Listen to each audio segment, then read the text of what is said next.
राधे राधे दोस्तों, मित्रों। उदया तिथि के अनुसार देवशयनी एकादशी का व्रत 17 जुलाई 2024 को रखा जाएगा। इस वर्ष का इस दिन भगवान विष्णु के शयन में जाने की कथा प्रचलित है। आप सब जानते होंगे कि भगवान इस दिन 4 माह के लिए, चातुर्मास भी उसको कहते हैं, चातुर्मास में शयन में चले जाते हैं और 4 माह के लिए सृष्टि का कार्यभार जो है वो भगवान शंकर के पास आ जाता है। तो आषाढ़ के शुक्ल पक्ष की एकादशी से और जब तक कार्तिक मास की एकादशी नहीं आ जाती है तब तक चातुर्मास रहते हैं। और इन दिनों में पाप कर्म नहीं करने चाहिए, खान पान में शुद्धि रखनी चाहिए और जो भी यथोचित आप पूजा पाठ आराधना करते हैं उसका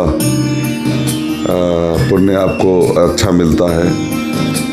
और भगवान भोलेनाथ बड़ी जल्दी मान जाते हैं और बड़ा बांटते हैं 4 महीने, और दंड भी देते हैं अगर आप गलत करेंगे। तो इसलिए अच्छे अच्छे काम करने चाहिए, खान पान अपना शुद्ध रखना चाहिए, भगवान की पाठ पूजा करनी चाहिए। अब हम बात करते हैं कि पारण इसका कब होगा। पारण का समय है 18 तारीख को 5:34 से प्रातः 8:19 तक। अब आपको कथा श्रवण कराते हैं आषाढ़ मास शुक्ल पक्ष की शयनी एकादशी या देवशयनी एकादशी का महात्म्य, व्रत कथा। युधिष्ठिर ने पूछा, भगवान आषाढ़ के शुक्ल पक्ष में कौन सी एकादशी होती है, उसका नाम और विधि क्या है, यह बतलाने की कृपा करें। भगवान श्री कृष्ण बोले, राजन, आषाढ़ शुक्ल पक्ष की एकादशी का नाम शयनी है। मैं उसका वर्णन करता हूँ। वह महान पुण्यमयी, स्वर्ग एवं मोक्ष प्रदान करने वाली, सब पापों को हरने वाली तथा उत्तम व्रत है। आषाढ़ शुक्ल पक्ष में शयनी एकादशी के दिन जिन्होंने कमल पुष्प से कमल लोचन भगवान विष्णु का पूजन तथा एकादशी का उत्तम व्रत किया है, उन्होंने तीनों लोकों और तीनों सनातन देवताओं का पूजन कर लिया। हरिशयनी एकादशी के दिन मेरा एक स्वरूप राजा बलि के यहाँ रहता है और दूसरा क्षीर सागर में शेषनाग की सैया पर जब तक शयन करता है जब तक आगामी कार्तिक की एकादशी नहीं आ जाती। अतः आषाढ़ शुक्ला एकादशी से लेकर कार्तिक शुक्ला एकादशी तक मनुष्य को भली भांति धर्म का आचरण करना चाहिए। जो मनुष्य इस व्रत का अनुष्ठान करता है वह परम गति को प्राप्त होता है। इस कारण यत्न पूर्वक इस एकादशी का व्रत करना चाहिए। एकादशी की रात में जागरण करके शंख चक्र और गदा धारण करने वाले भगवान विष्णु की भक्ति पूर्वक पूजा करनी चाहिए। ऐसा करने वाले पुरुष के पुण्य की गणना करने में चतुर्मुख ब्रह्मा जी भी असमर्थ हैं। राजन, जो इस प्रकार भोग और मोक्ष प्रदान करने वाली सर्व पाप हरी एकादशी के उत्तम व्रत का पालन करता है वह जाति का चांडाल होने पर भी संसार में सदा मेरा प्रिय करने वाला है। जो मनुष्य दीपदान, पलाश के पत्ते पर भोजन और व्रत करते हुए चौमासा व्यतीत करते हैं वे मेरे प्रिय हैं।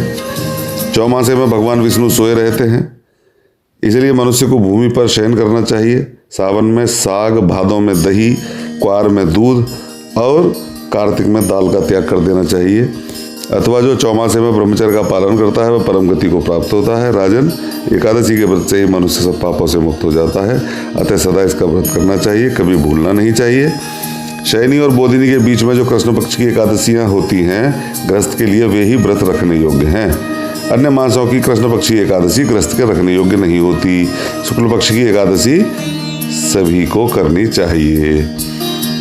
कृष्ण गोविंद गोविंद गोपाल नंद लाल, कृष्ण गोविंद गोविंद गोपाल नंद लाल, राधे गोविंद गोविंद गोपाल नंद लाल, राधे गोविंद गोविंद गोपाल नंदलाल।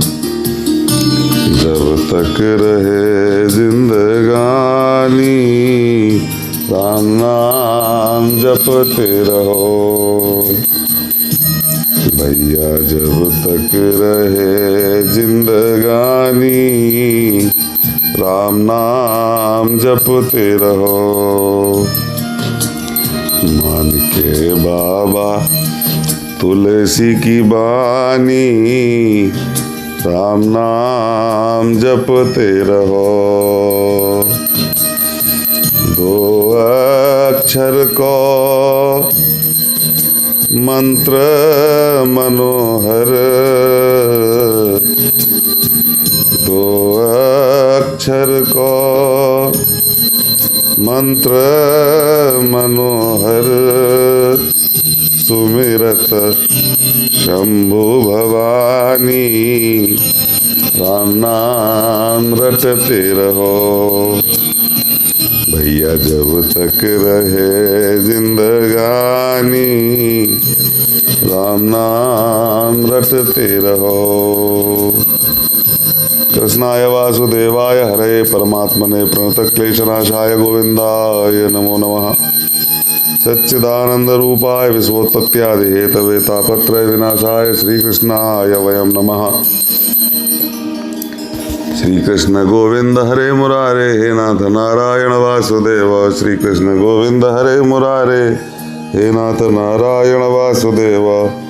श्री कृष्ण गोविंद हरे मुरारे, हे नाथ नारायण वासुदेव। श्री कृष्ण गोविंद हरे मुरारे, हे नाथ नारायण वासुदेवा। श्री हरि। मेरे बांके बिहारी तेरे हो गए हैं हम, बांके सनम। मेरे बांके बिहारी तेरे